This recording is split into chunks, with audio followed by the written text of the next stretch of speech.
see some movement at the takeoff zone. It's Kelly Slater grabbing rail. A clean entry. This thing holding open. It spits. When it spit me, I thought it was going to spit me off my board. Comes out with the spit. Spits him out. Comes out after the spit. Gets spat out of another good-looking wave here. Spit. We're just spitballing, right? Yeah, guy. Yeah, guy. Yeah, friggin' guy. Yeah, guy. Yeah, guy. People were so sad when the Yeah Guy went away for a week or two. Yeah, guy. So will never go away. To have it back. Spit. You're listening. David Lee Scales. I'm Scott Bass, and we are Spit, the Spit podcast, where we talk about all things surf and perhaps some other pop culture anecdotes here or there. Good morning, David. Good morning, Scott. Spewing surf talk is what I like to say. Spewing surf talk. I like that. So Spit exists on its own feed now. Obviously, they can still get it where they've always gotten it for the next couple of weeks, but it does exist on its own feed. And listeners have been kind enough not only to follow it, but to leave reviews and ratings in iTunes without us even soliciting it, actually. There's 8 reviews. 8 reviews and a bunch of... my mom, your mom, and... That's amazing. My mom does listen, by the way. Oh, really? She does. So does What's my dad. is it Mrs. Scales? No. She's remarried. Hoffman is the last name. Mrs. Hoffman. Yes. You want to give her a shout out? Here's to you, Mrs. Hoffman. No. No. Not even close. Okay. That is so wrong. That was wrong, huh? So wrong. Our younger listeners won't even get that reference, I don't think. Thank goodness. One Waterboy on iTunes says, SB and DS bring surfing from the water to dry land. Thanks for the dry hair paddle outs you guys present to us. Shaka. Oh, so there's cool. one review. So again, the reason why I bring this up is listeners, rate and review the show on iTunes. That helps the show grow. And honestly, it helps with our... people find us basically when they go search the word surf in the podcast app. We're more likely to pop up if we have better reviews and ratings. So that's your way to support the show. And the website, spitpodcast.com. Of course, we have our own website. We are up and live, spitpodcast.com. So check that out. And you can leave comments there as well. Yeah, right? Every past episode of Spit now lives on that site. Every show or every episode that we've ever done together, even prior to it being named Spit, is all there in its entirety. The complete archive. Guess how many shows we've done together? You told me, I want to say is it 400 and something or 100 and something? 90. Way to oversell it so it made the real number sound way worse. Sorry. 90 episodes. How many years has it been? Since 2013. Wow. Like late Very 2013, nice. Like maybe autumn 2013. But yeah, 90 episodes together, so quite a history there. And then, so spitpodcast.com, which isn't, the website is functional and like everything is, the map is all laid out. It's just the aesthetics that we're going to be improving as we proceed. But Scott and I just did a really glamorous photo shoot that will serve the website well.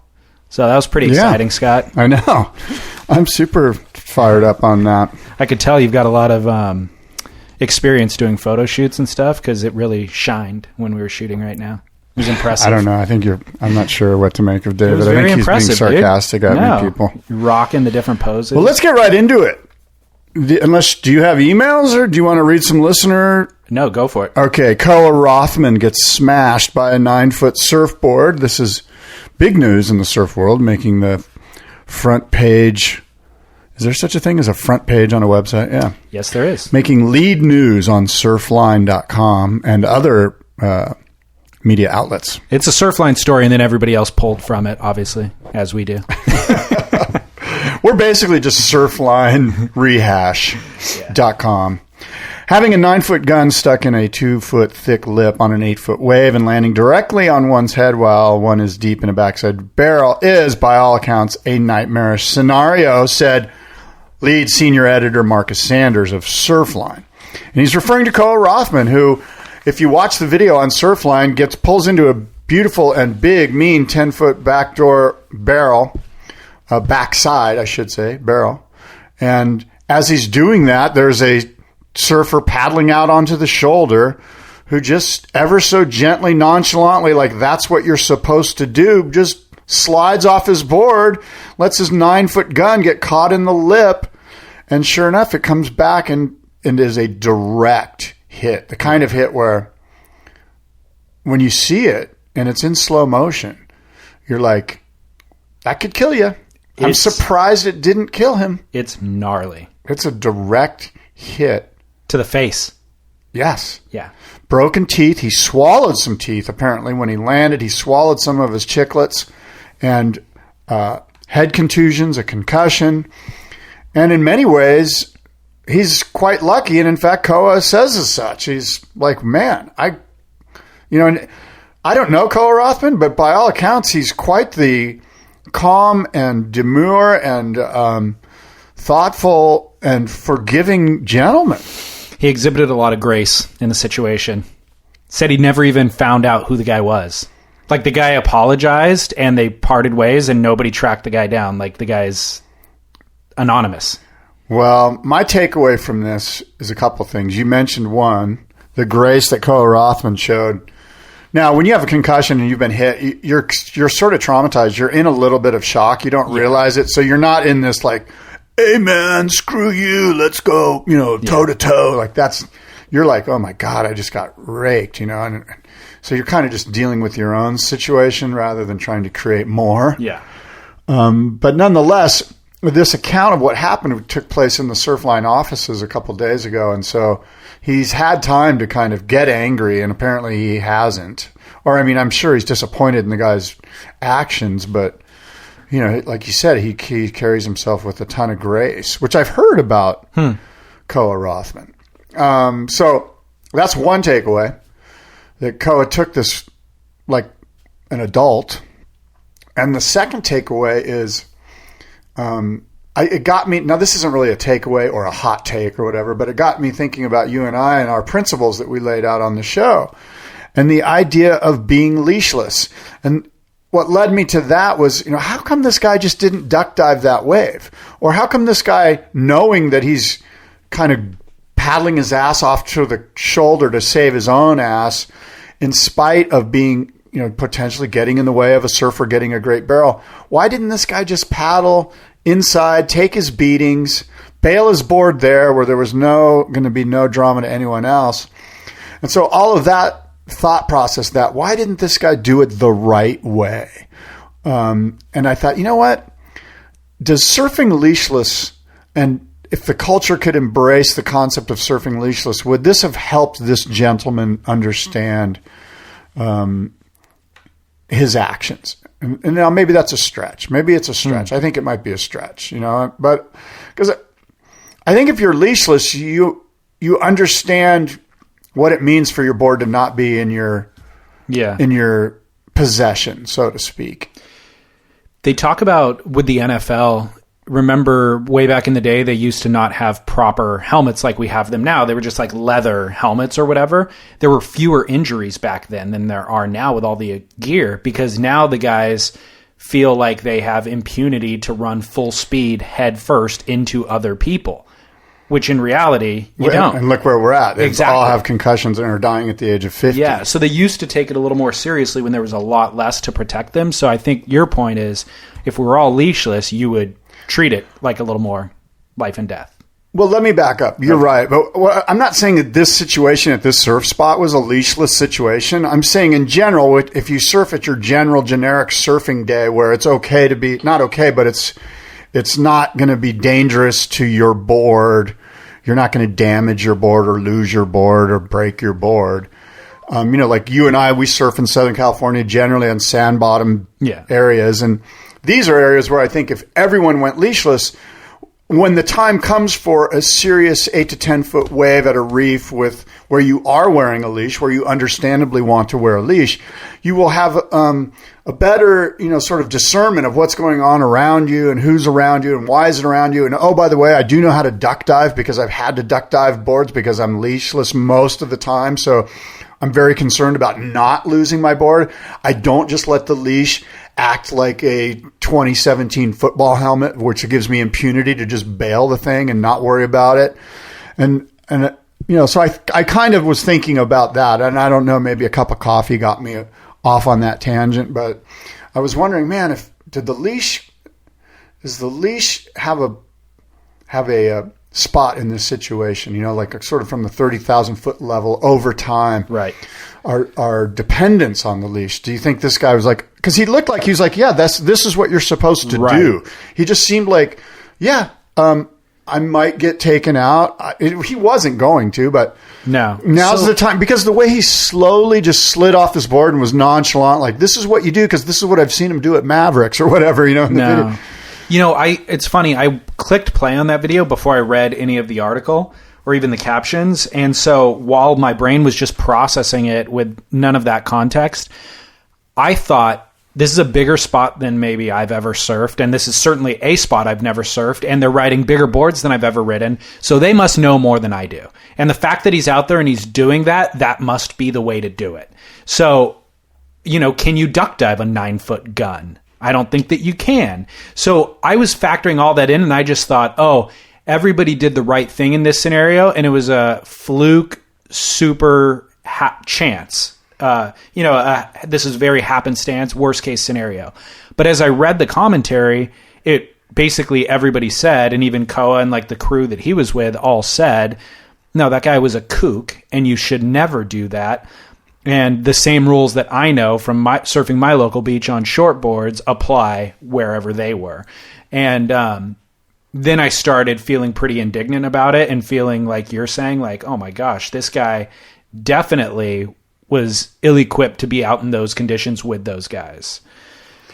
Somebody on the Surfer Magazine message boards kind of stated it pretty good, and I'm paraphrasing, but he said, look, nobody is going to ever thank you for it or acknowledge you for it, but the proper thing to do is just stay on the inside and take your beating and do the right thing, as opposed to trying to beeline at top speed for the shoulder so you can escape the drama that's about to unfold on you, and thereby putting somebody else who's riding the wave in danger.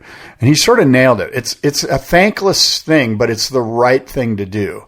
You know what I mean? To take your beating, to not run to the shoulder. I think, though, for, let's say, a novice or intermediate surfer, which that guy might have been, you're not used to seeing professional level surfers make waves that are that fast and that good. So you think that you can just, on any other day, you can actually paddle towards the shoulder because that guy's never going to make that section anyway. And so that would have been a safe move for him a lot of the time. Professional surfers surf a lot faster than non-professionals, and make sections that you never would have thought they would have made. So that could have been a little bit at play too.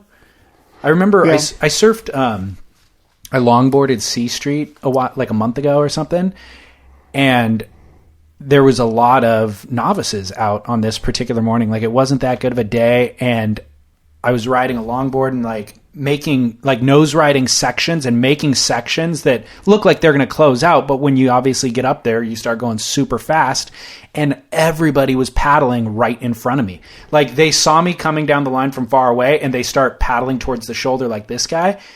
And I can see my line, and I'm going, that guy, what's he doing? He's going to paddle straight into my line, And I'd see them recognize my line at a certain point and then kind of frantically start skitzing out and then paddle back towards the other direction. And I'm just thinking, you know what? I'm going for it. You guys need to figure out how to get out of my way because I'm going for it. So I wonder sometimes if that is the case. They're such rookies. I don't think this guy was a beginner. He had all the out there. He had all the equipment. He had the helmet. He probably had an inflatable vest. He had the gloves, the webs, the whole deal. So that's your argument for him not being a beginner? No, I'm just saying that there's a difference between some kooks at C Street and a guy that's out on an 8 to 10 foot day in cold water with the proper full suit. And he had the proper gear. I'm not saying he wasn't a kook. I'm saying he wasn't a beginner. Dude, the helmet is the ultimate defining fact. There's nobody in kind of an intermediate ripping stage that wears a helmet. It's either the biggest kooks in the world or Tom Carroll. You know what I mean? No. Okay, you've got me here because old-time listeners will know that I used to wear a helmet for a long time. For a series of probably 2 or 3 years, every single session, I wore a helmet. And it has to do with a situation like this, where it was Thanksgiving Day. I was surfing. It was a crowded day in Southern California. And a guy paddled for the shoulder, bailed his board. The board came back super fast, a big, heavy longboard, and was inches from just smacking. It just went whoosh, like it scared the crap out of me. It would have killed me. Like I'm sure it would have taken out an eyeball or something. Yeah, really? I saw it, and I immediately went in on that wave, took off my wetsuit, drove to Encinitas Surfboards, and bought a helmet and wore one ever since for like I say, 2 or 3 years straight. Wow. I wore a helmet. And I was neither Tom Carroll. I was closer to the absolute beginner kook side of the spectrum than to the Tom Carroll side of the spectrum. Wow. And believe me, when you put a helmet on, you feel like a kook. So you better surf good. First of all, I'm shocked that surf shop even stocked those helmets. Gaff helmets? Yeah. And secondly, there's a little thing called dignity, Scott, and it's like worth more than your life, I think. It's worth more than your eye, let's say. Maybe be not your life. Dignified and dead than alive and hey, dude, be a kook. Go out without wearing a helmet. I think that's the way to go. Right. Okay. Well. No, okay, maybe not your life, but it's worth your eye. I'd say dignity is worth an eye. Wow. Well, that's where we seem to disagree. I think the other difference is you have kids and stuff, so that makes things a little more valuable and precious, you know? So why did you stop wearing it then? That's a good question. I think I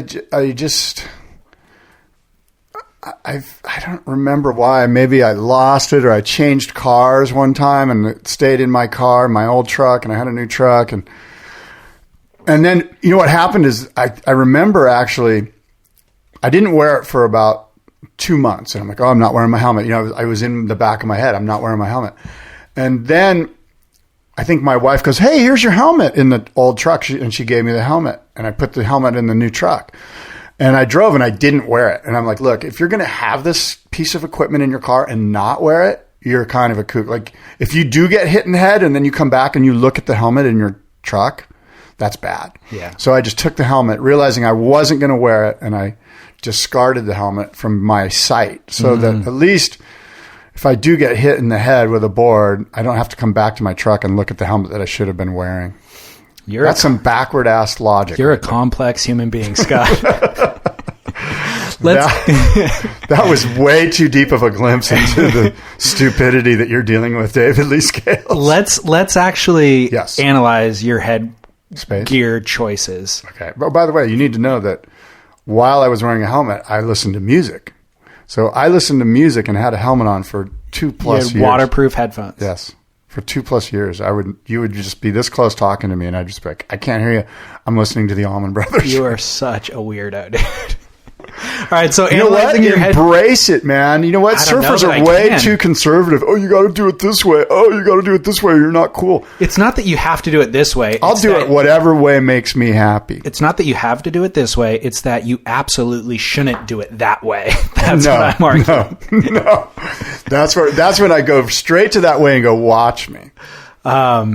So let's analyze your headgear choices over the past couple of years. This is going to make a great pod. There's the Gaff helmet. There's the visor, which you are a huge proponent of. Okay, wait, hold on. Listeners don't remember. For listeners who haven't listened to the show more than a year or two ago, Scott was on the visor kick for a long period of time. Okay, Visorgate. This is going to drive you crazy, but I used to wear the visor with the helmet. So you're making this up I swear to God, I would put the visor on, then put the helmet on. No, then put the headset in, then put the helmet on. So I had a sunblock because the Gaff helmets didn't have a visor. So it was quite an ordeal getting ready for a surf. Believe me, everything had to be just so. I had to adjust the armband to get the music thing going.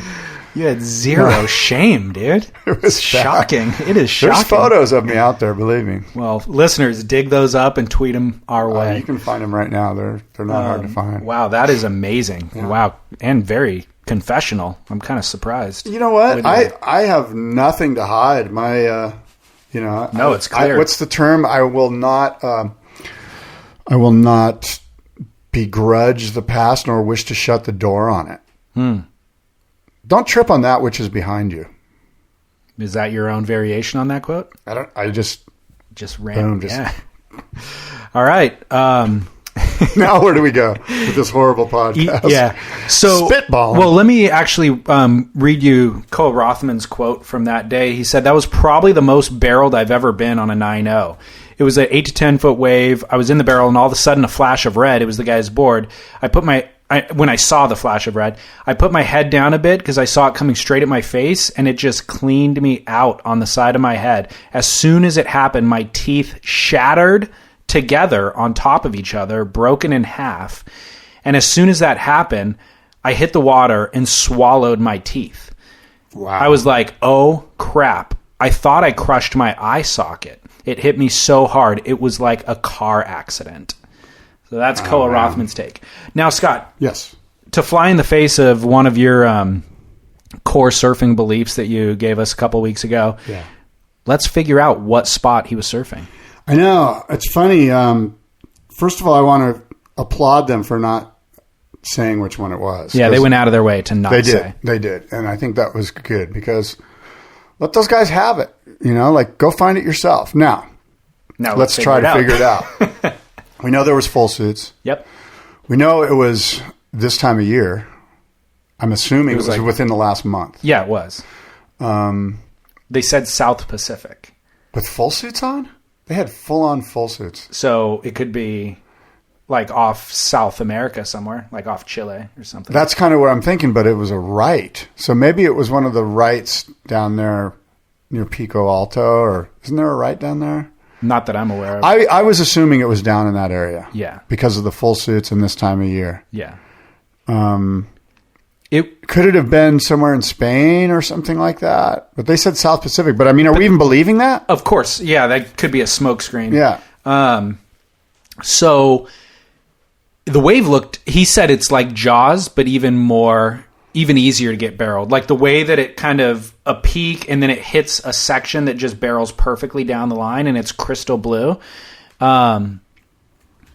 So I mean, I don't know. I can't think of any waves that are like that. It's a wave that I maybe even haven't seen before, Yeah, it was a cool looking wave, cool looking spot. I'm just thinking it was somewhere in South America, but you know what? Who knows? Yeah, I don't know either. Surfline's been doing this recurring series called Shadow Company, and it includes him, Koa Rothman, Billy Kemper, Luke Davis, and Nathan Florence. And they've done a trip to some slab in the Caribbean, and they did a trip to Cloudbreak most recently and actually scored it. And then they do the photo feature on their website with a little bit of video and editorial and stuff. Here's the other thought. They referred to this, by the way, as a remote desert outer reef in the southern hemisphere, actually. They didn't say South Pacific. So Koa Rothman, Goofyfoot, Skeleton Bay, they've all been charging down there. So we know there was swell at Skeleton Bay. Maybe they went, hey, you know what? There's this other spot down by South Africa or even up into West Africa, up from Skeleton Bay, where they found some spot. Maybe, because can't you see them being on that continent for the Skeleton Bay sessions and then like one day going, hey, down here, 6 hours away, let's go. It's like that. Totally. So it could be the west coast of Africa down south. Yeah. All right. Well, I bet somebody's got to know. There's got to be a listener who has surfed it and recognized. Well, let's just you and I. It's way funner to think about it than to somebody to just Google it up and go, oh, here it is. What do you think? Should we stick to my principle or I think we not stick to my principle? I like the idea of somebody just giving me the information for free. Okay. Makes my life so much easier. Fair enough. All right. Well, by the way, in regard to our principles, the surf principles, a listener reminded me that Sean Thompson wrote that book a couple of years ago called The Code, which is exactly what it was. Like 12 principles to live by. You remember that? Yeah, absolutely. So Sean's a good friend of mine. Yeah, and a number of them actually are similar to ours, but so I thought that was I had almost forgotten about that entirely. The thing about the code, the thing about all rules, and we always talk about this, is that every situation is different. There's no tried and true, hard and fast. You must do it. You must do it this way because each situation just changes. There's times when true. it's a good idea to power your way to the shoulder, like Yeah. you mentioned. You can sometimes do that and it makes sense, and it's to the benefit of the surfer riding the wave that you did do that. Because maybe he's going to do a big cutback because the wave goes into a big hole right Exactly. Yeah, no, that is true. The way that Sean Thompson wrote that book was, these are principles that represent greater life truths. So, for example, one of his principles is, I will paddle around the impact zone. Right. Meaning, don't take shortcuts in life. I will take the drop with commitment, meaning have courage, focus, and determination in life. It's geared for young adults, basically, for teenagers. So it sounds cheesy, but always paddle back out, meaning have perseverance in the face of challenges, that sort of stuff. Yeah, there's those rules at Rincon that are on. There's rules at the steamer lane, and some of the rules you just scratch your head. You're like, really? You want me to paddle onto the shoulder? Totally. Okay, I'm just going to get in your way, but Yeah, just totally. doing what the rules told me to do. So, in other news, Scott, John Florence and Tyler Wright are up for ESPY awards. Oh, Are you familiar with the ESPYs? of course, yes, Of course. ESPYs. They're nominated for Best Action Sports Athlete. John Florence is up against Nyjah Houston, freestyle skater Oyster Broughton, and Canadian snowboarder Mark McMorris, who's actually dating Coco Ho. Yeah, they've been dating for a long time. I don't know if they're still dating, but they were dating for yeah, sure. they're not anymore, huh? 'Cause I don't know. Based on her Instagram, you get the feeling they're not. Oh, really? Because there was a lot of like her Yeah. and him together and her snowboarding, and I'm okay. not seeing that quite as much. Yeah, Look maybe at us, not. we're like forensic Instagram. TMZers. I wouldn't go that far. That's quite a threshold to meet. That's true. TMZers would never allow us to wear a helmet and a visor. they wouldn't. So anyway, here's what's interesting about this list that I thought that's relevant to some of the conversations that we've had is a male has never won this. A male surfer has never won this award before, but multiple females have. Stephanie Gilmore won in 2011, 2013. Maya Gabieri won in 2009. Sofia Milanovic won in 2005. And so you and I, we've talked about men surfing versus women surfing in the past. It's interesting that outside of our little surf bubble, like in this greater realm of action sports, that women are more venerated than the men are. To the outside world, the women surfing has been winning awards. The men surfing has not. Women, that's because that mainstream thing is like, let's get some cute women on the show. Do you think? Well, they're up against other female athletes that are arguably fulfilling what you're talking about as well. So I don't know that they're picking Steph Gilmore because she's cuter than another girl. I think the women surfing to them looks more spectacular. Like to the outside world, the women surfing looks more interesting, maybe more spectacular, maybe more appealing for whatever reason than the men's surfing does. Yeah, I think as we put ourselves in the minds of the producers of this thing, right? Okay. And you're like, okay, who are the women? And they're like, okay, Venus Williams, Serena Williams, Danica Patrick. Action sports. So it's Coco Ho. Anna Gasser, who's like a snowboarder, American skater Lacey Baker, and Estonian freestyle skier Kelly Sildaru are all up against Tyler Wright. So a skier, a snowboarder, and a skater, and a surfer. Yeah, I guess. Yeah, I don't know why guys surfing isn't more represented in this thing. They get probably because nominated, they're they bored. don't win. They're probably bored with Kelly Slater. They're like, okay, Kelly Slater Maybe. again. Like really, we're going to do Kelly Slater again? Let's just get some like street skater, Nyjah Houston or somebody. Like yeah, that's who's nominated. Maybe you're right. Maybe it's just that Kelly was dominates older, for so long. and he was just older than the demo. Yeah, maybe that's what it was. John's perfect for him. I was just curious if, to you and I, who are analyzing this thing under a microscope, we could tell the difference between Kelly Slater's top turn at lowers versus Coco Ho's. And so you and I go, oh, Kelly is the better surfer.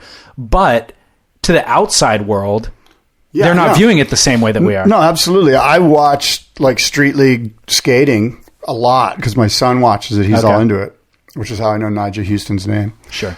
But point is like, I have no idea. Like, I'm like, really? Why is that one? Like, you'll hear the announcers go, oh, he just nailed it. And they're all excited. And I'm like, really? I could not tell the difference between that and what the guy right before him did. Like, the nuance there is, You got to be negligible on the know. Totally. Because my son's like, oh my God, that was insane. Did you see that? And I'm like, no, I was watching it, but tell me what happened. Yeah. But don't you agree? Like, that's what I'm saying. That to them, the girl surfing is like, wow, that's rad. Good for them. Let's get her. She's incredible. And the added degree of Stephanie Gilmore's grace and flow and all that sort of thing actually has greater appeal. You know? Yeah. Whether she's blowing the fins out or not is irrelevant, or doing a air or whatever is irrelevant. Yeah, I don't know. I thought that was kind of an interesting reverse corollary to the, actual performance standards. By the way, staying with the TMZ topic for a second, did you hear Jack Freestone and Alana Blanchard are having a baby? Yeah. Exciting, dude. So exciting. Are you excited? I cannot wait. You know who's bummed? Every male in America, in the world. The guys at Rip Curl. Those bikini sales just took a dive. Ouch. That's too bad. Maybe they'll be making baby clothing and they can make up for it there. I mean, seriously, like onesies. The Lana Blanchard onesies. Brand was killing it. Yeah. And I'm super happy for Jack and Alana. I don't know them, but I mean, right? That's cool. It's going to be a beautiful baby. Yeah. It's going to grow up in a beautiful state. It's all good. But from a business standpoint, do you think they're like, the Rip Curl guys are in a boardroom just kind of biting their tongue like you are right now, just biting their lip going, yeah, congratulations, man. Deep down inside, they're going, oh shit, we better project some losses for the next quarter. Yeah, they might be. Oh, I'm sorry. Or we need to find a new bikini. We need to find somebody to fill that. Like, she's run her course. And we knew Alana was going to run her course, just like Anna Kournikova and all of these beautiful women. At some point, it's kind of like pro surfers. You get off the tour and you got to become a big wave guy or whatever. You need like Alana 2.0, and that could be Rip Curl baby clothes. Who knows? Right. But there needs to be a 2.0. She needs to reinvent herself or just become a beautiful mother, which she's going to be, and just kind of do her own thing. She made some good money and she's off and doing her own deal and living on Kauai, and that's a killer too. But Rip Curl needs to now find the next Alana Blanchard. Yeah. Well, what do you think this does for Jack Freestone?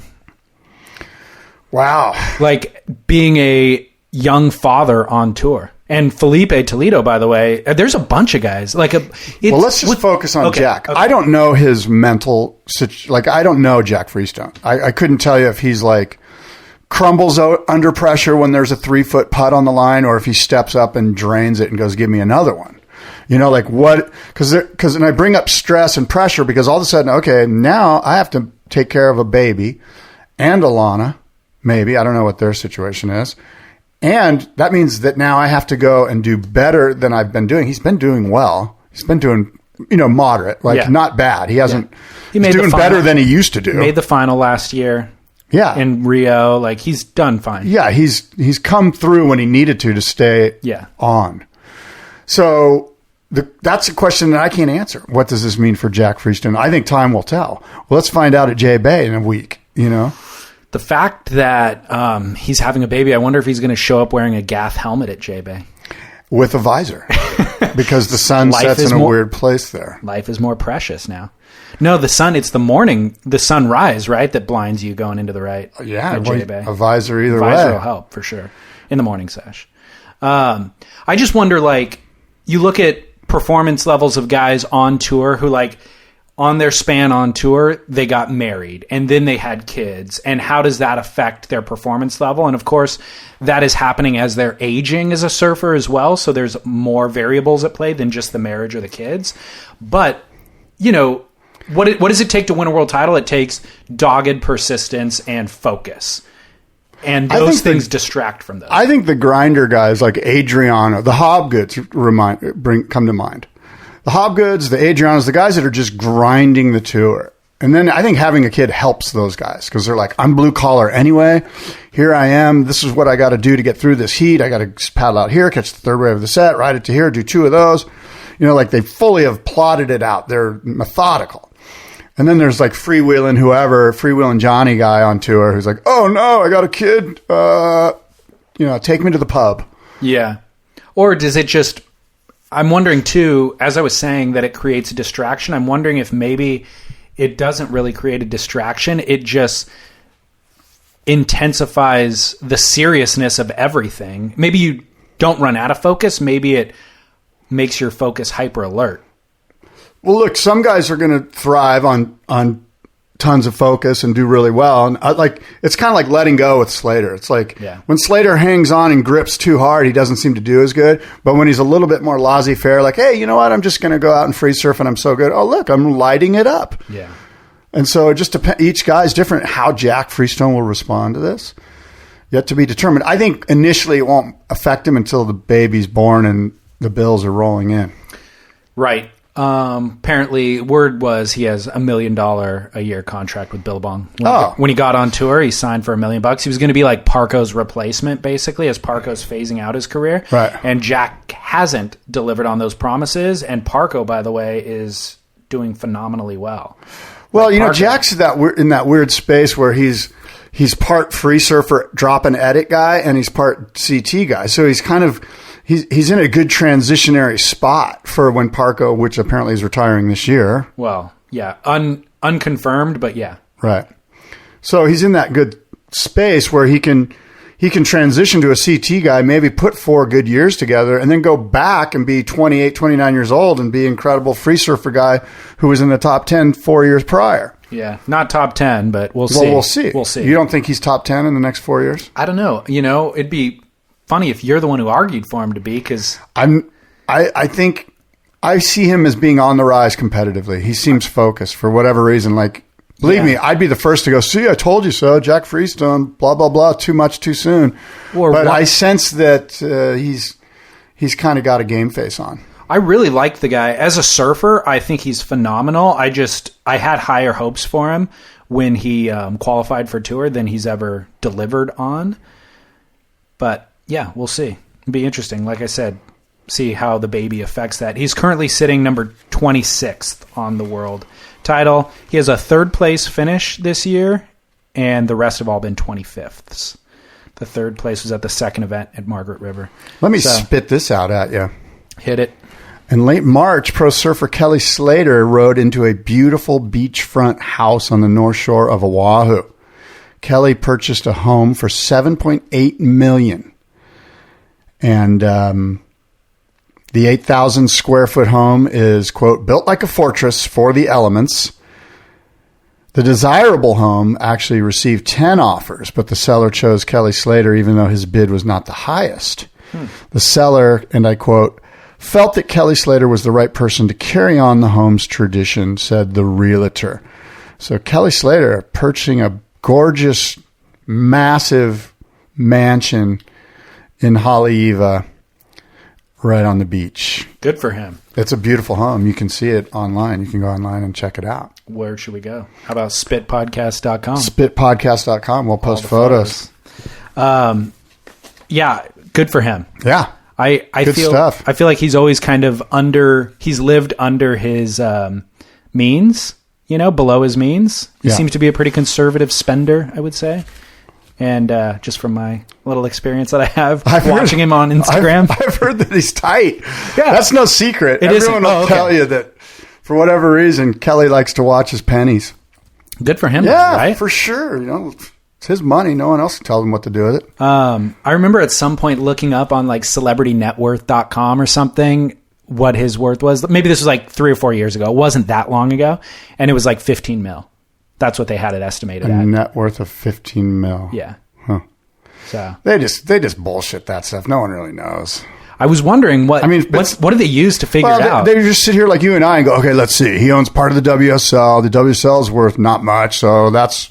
And he owns a third of that, so let's give him $300,000 there. And how many houses does he own? Well, that's public information because you pay property taxes. So, and then they dig up how many homes he owns, and then they figure out, value. And so they just kind of just spitball the number, and it's a loose number.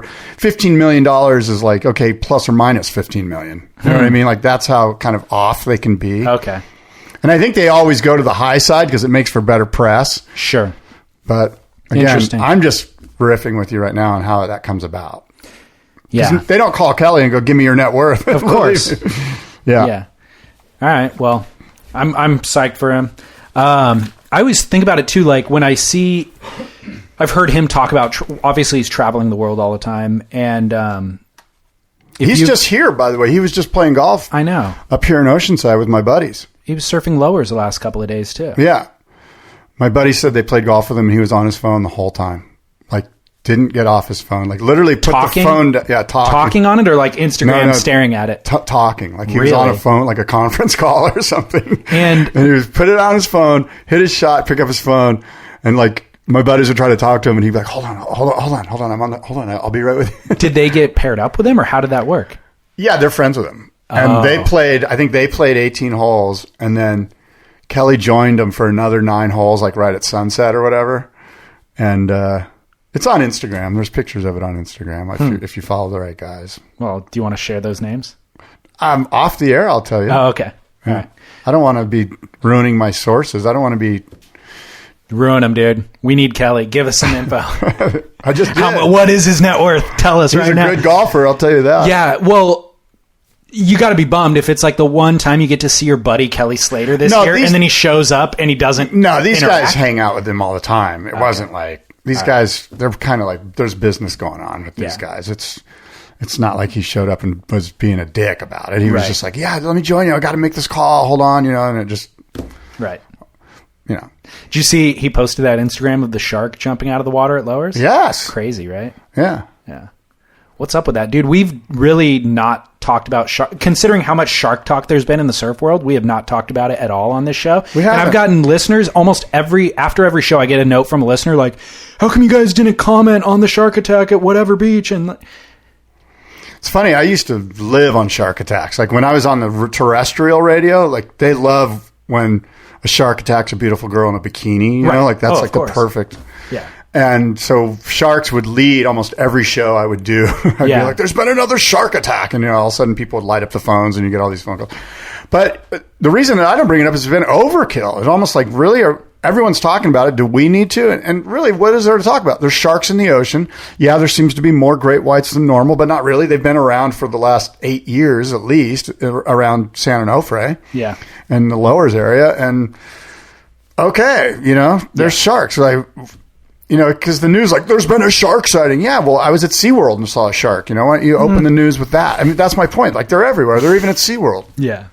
Yeah, I agree. I have no commentary on it either. Like, I don't know the science behind it. I don't know if it's actually, there's more numbers, there's less numbers. It seems to be reported more. I have no idea, but I have nothing of interesting to say about it anyway, I think David and I will talk about a shark when a shark attacks a surfer. Right. I think at that point, it's like, yeah, shark attacked a surfer. I can tell you what's going to happen. Shark attacks surfer, spits him out, surfer bleeds out due to a femoral artery hemorrhage.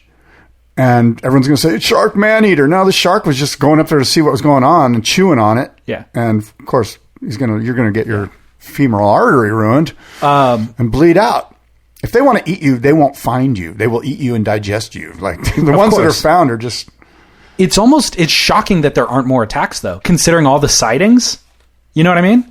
I'm just glad they're not like bull sharks or nurse sharks. Like the mean ass sharks, tigers are the ones that'll eat you and you won't find, Yeah. Those ones, like the ones in the Reunion Island area, those ones are mean. Yeah. Like pit bulls. They're pit bulls. Yeah. They won't stop. Great whites around here, they're just going to nibble on you and go, no thanks, I'm looking for a tuna. Right. All right. Look at me, like a friggin' shark expert. Apparently, dude. Covered it so much on the terrestrial radio. Speaking of sharks, the Walk of Fame has put out its list of 2017 honorees. I did not see Surfing this. Walk of Fame. In Huntington Beach, California? Yes. There's going to be a riot. Speaking of pit bulls, the guy that they're going to enshrine as the cultural surfing icon is it's called Huntington Beach Guy. And they're going to unveil a bronze statue of a guy with socks up to his knees, shorts down to his ankles, really white Adidas high tops, a wallet with a chain hanging out of it that goes down to his knees. He's going to have sideburns, a backwards cap, a little goatee, some stoned red eyes. You forgot the wife beater tank top. And the wife beater tank top. Yes, thank you. And that's going to be one of the Surfing Walk of Fame honorees. And it's just to generically enshrine all of you. In bronze, though. In bronze. Right. Okay, perfect. And in addition to the generic Huntington Beach guy, Barton Lynch will be inducted into the Surfing Walk of Fame as the surf champion. Jeff Hackman wins in the category of surf pioneer. Mr. Jim Jenks goes in as surf culture. Do you know Jim Jenks? OP. Okay. Ocean Pacific. Started Ocean Pacific. I went to high school with his sons. And he's from the San Diego area. Jim Jenks, Ocean Pacific. Started it out when he worked at Hanson's in Encinitas. Goes, hey, I'm going to make some shorts. They started OP, and he went on to mega millions. And really affected surf culture.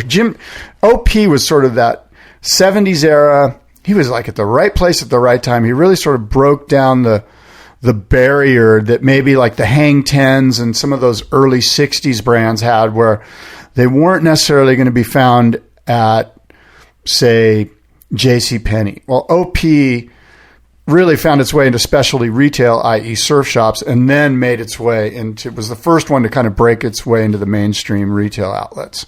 How long has Hanson's been there then? Hanson's was down by Cardiff Reef first in the 60s, early 60s. But I mean, if Don Hanson. Yeah, I just didn't realize it's pre-OP. Oh, yeah. Wow. No, 60s, early 60s. Awesome. Timmy Reyes is your local hero, and he will be the guy that unveils the Huntington Beach guy. Okay, perfect. Who's pulling back the curtain? He'll be pulling it back, yeah. I like it. Pam Burridge, Woman of the Year. Awesome. Do you know Pam Burridge? Australian surf champion. Yeah. Was punched by Johnny Boy Gomes in Hawaii. No, I didn't know that story. Look it up. Dude. That's when I hear the name Pam Burridge, I think of the incident with Johnny Boy Gomes. You got to give that story. Well, I'm going to butcher it. Somebody else will know it better. The best thing to do is to look it up online. It might even be on Matt Warshaw's Encyclopedia of Surfing. But at some point, Johnny Boy Gomes got all misogynist and was like, get out of here. You don't belong here. You know, and Pam's an Australian, so she probably went, hey, screw you. And Johnny Boy Gomes, I think some slaps went down. And I don't condone that behavior, by the way. Definitely not. The Huntington Beach High School 50th anniversary coaches, Bill Garland, Bruce Gabrielson, Rob Hill, Chuck Allen, and Andy Verdone. Awesome. Will be inducted along with the other guys in the honor roll. So the 2017 Surfing Walk of Fame, that happens August 3rd at the tail end of the U.S. Open of Youth Lifestyle. Not the official name, by the way. U.S. Open of Surfing, where there's music, skateboarding, BMX, art, and a QS, and a women's CT. There's a women's CT, which is important. Absolutely. So Tyler Wright will be there. There you go. Stephanie Gilmore. Yep. The Princess Diana of surfing. They should just bring her down to the beach like in one of those, you know how like an ancient, was it Roman times or no, the pharaohs, the ancient Mediterranean times, like along the Euphrates River, where they would carry the princess along their shoulders in a very decorative sort of chair. They should carry her down to the beach for each and every heat that way. Sounds Stephanie like a great Gilmore. idea. Yeah. Thank you. So while the women, by the way, while their next event is the U.S. Open of Surfing, the next event for the men's is the J-Bay Open, the Corona J-Bay Open, right, as it were, which looks like it's about 5 days away now. By the way, I want to let people know, Fantasy Surfer. If you want to play Fantasy Surfer, join us. FantasySurfer.com. Try to beat David. Try to beat Scott. Which is pretty easy to do this season. It's easy to beat David. We are doing horribly. Wait, speak for yourself. We both are. I'm doing more horribly, but we're both doing horribly. That sounds like something I would say, more horribly. Well, dude, is that even a correct phrase? Don't know, but it's bad. It's bad. It's getting ugly. Oh, man. So anyway, go to FantasySurfer.com, go to the clubs, search for Spit. You could join the club. But here's the deal. If you want to wager, you have to send me your handle with your wager. I'm getting so many wagers nowadays where they just send me the $10 bet with no name attached to it. And I got to email everybody back and be like, hey guys, send me your name. I cannot pay you out if you win. And a lot of times it's people who have been doing it for the last couple of years. So they assume that I know what email address is attached to which name. Right. But There's 30 people who have been doing it nonstop, so I don't know who's who. I just need it there in the email. So if you decide to wager, please do it, or please send me your name with your wager. Now, I would reckon that this year, most of us are just sort of middle of the road. It's been a hard year to just ride Gabe Medina to victory every time. You know what I mean? Like, totally. It's been a tough year, which is a lot of parity for the first time in a long time. Very topsy-turvy year, for sure. A bunch of different winners of a bunch of different events. Very unpredictable. Owen Who Wright are the winners? returning. I'll look him up. But Owen Wright returning to form was completely unexpected. Right, that's a good one. You know, so yeah, it's been crazy. The person who won the last event in our clubhouse in terms of wagerers had less than 800 points. Yeah. You know, and sometimes that's my point. Like, sometimes people have 1,000 when they win the thing. So yeah, it's been crazy. Who are your picks going into J-Bay? I haven't picked anyone. I haven't done that. I'll have to take a look at it. It's so hard to do these days. But Gabe Medina will be on my team. Okay. I sense that he needs to do something. Yeah. John Florence will be on my team. Kelly Slater will be on my team. And from there, I really need to kind of start looking at middle of the road guys. I need to find, like, I might hideously have to put somebody like Adriano on the team. It's a good safe bet, dude. It's a safe bet. But do you want to spend $9 million on Adriano? No. How much is Jordy? Jordy's probably pricey. 11. I think he's the most expensive. I see Jordy going down here. He comes home. He's like, Jordy's going to do great at J-Bay. And my buddy sent me the WSL's little teaser clip of Jordy shredding J-Bay, and he goes, my bet is Jordy goes out in round 2. And my reply to that was, my bet is that Jordy wins the event. Oh, my. I think Did you hear that, people? If you want to beat David Lee Scales this week, take Jordy off your team and hope for the best. I'm going against you right now. I think you should. Jordy's out. Okay. Let's do it. I'm doing it. Here's the wager. I'm gonna beat you again. Done. So Jordy, do we have a yearly thing, like at the end of the year, the winner between you and I wins? Yeah, 2 years ago it was about Bruce and I won the $100, and then last year it was about Slater and you won the $100 back. So we got to do it at Pipeline though. Oh, so it's just a one event thing. Yeah, Pipe. Yeah, I think so. That's what it's been. So Jordy is the most expensive person in the clubhouse, or on the roster, $11,250,000. So Jordy is an expensive buy, but he's kind of the key player on my list. And I know that he has a tendency to falter, but I do think this is a world title run for him this year. He's currently sitting in third. He's already won one event this year. And I think that this is his event where he just like stamps his authority and makes his presence known and takes it. All right. Who's your pick for the event? Just give me one. You don't have to give me your full team. Just who's your pick for the event? I think my pick for the event is Gabe. Really? Yeah. Goofy foot winner. Yep. Might be the first Brazilian to ever win J-Bay if he does. I just sense that he's in a place where no one's really even talking about him. No one's really thinking about him. I mean, I know he's one of the top 5 guys on tour, but he's 11th right now. I know his rank's not there, but we got to admit he's he's in the top 5 on tour. And everyone's talking about Jordy. Everyone's talking about John. Everyone's talking about Kelly. Everyone's talking about Wilco. Like, Gabe's not really on anyone's radar, and I think he can just go crazy. Okay, you know what I mean. He's kind of in that zone where it wouldn't surprise me to have everyone go, oh yeah, well, none of us were thinking about Gabe Medina. That guy's actually pretty damn good. Yeah. He's definitely been overshadowed by other goofy footers this year. Connor O'Leary, even Owen Wright. So you asked who's won events this year. Owen Wright, John Florence, Jordy Smith, Adriano De Souza, Matt Wilkinson. And the defending champion at this event, J-Bay, is Mick Fanning. All of those that you mentioned don't surprise us. Maybe Wilco a little bit. No, remember, we're giving him his due credit now. If I was to tell you at the beginning of the year, here's the guys who will have victories by this point, at the halfway point, we'd all go, yeah, that makes sense. Mm-hmm. So the parity really comes in between like second place and 10th place. Like, like the Connor O'Leary, and other such namesakes where you're like, oh, who knew? Right. And actually, the parity really comes from the top guys not performing. Right. A lot of round 3 top seeds eliminations. Completely.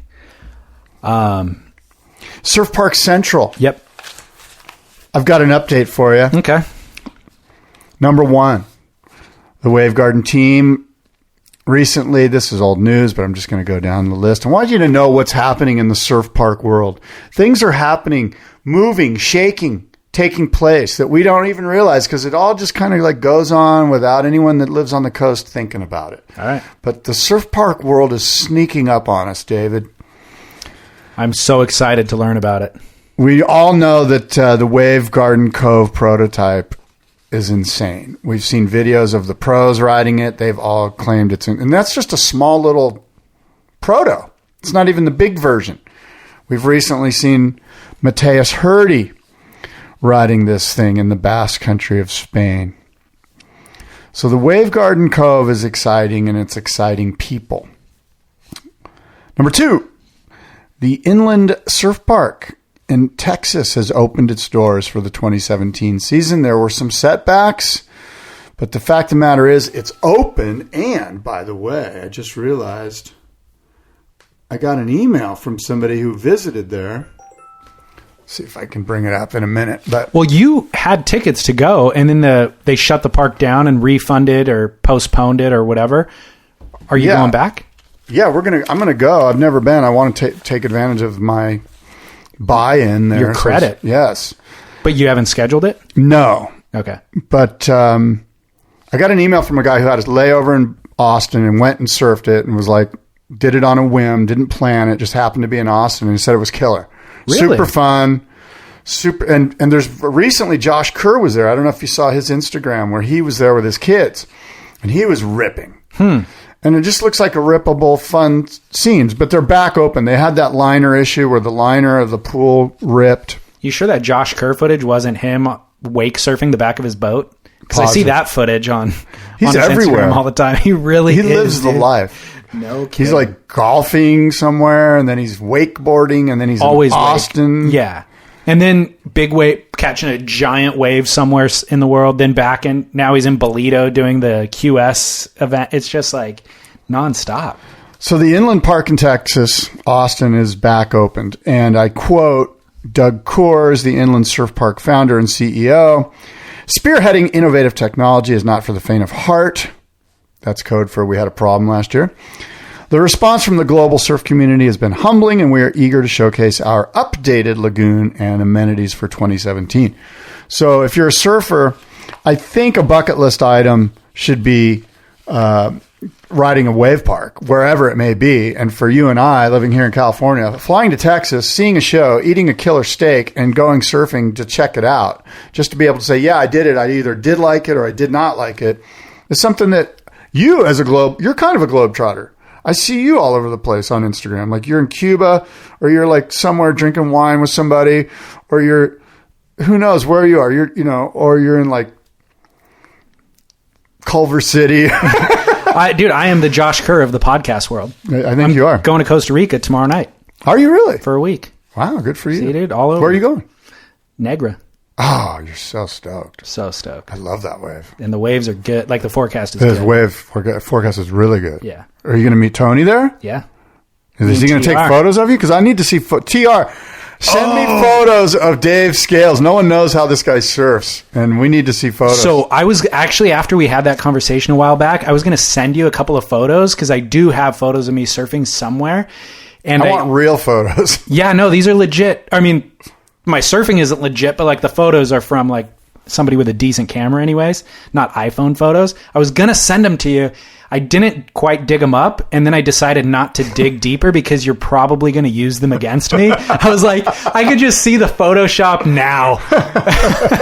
So I decided not to. But we should probably have a user Photoshop contest. Anyone can Google my name, and they can Photoshop the crap out of it and send it to David and Scott. Yeah. And we should probably do that. That would be fun for the listeners. Yeah. You've gotten a few good photos over the years. Yeah, I've got a few. Yeah. Number 3, Surf Lakes with Aki as its ambassador. So we mentioned this a couple of episodes ago, right? Yep. This is the first dedicated surf park to commence construction in Australia. Initially, it will be used as a demonstration site, very similar to what Wave Garden or what Kelly Slater did. They're just going to build a wave. They're not going to. It's not for commercial purposes. It's more for proof of concept, so that then people can go, "Hey, we love your technology. Can we license it?" So surf lakes with Aki, that's not going to be something where the masses can go to it, but it will be a proof of concept. Number 4. The Wave Factory City Wave invites you, David Lee Scales, this summer. Spend it surfing in the middle of Zurich, Switzerland. So there's a small little flow wave there. It's on right now. Today you could be riding it.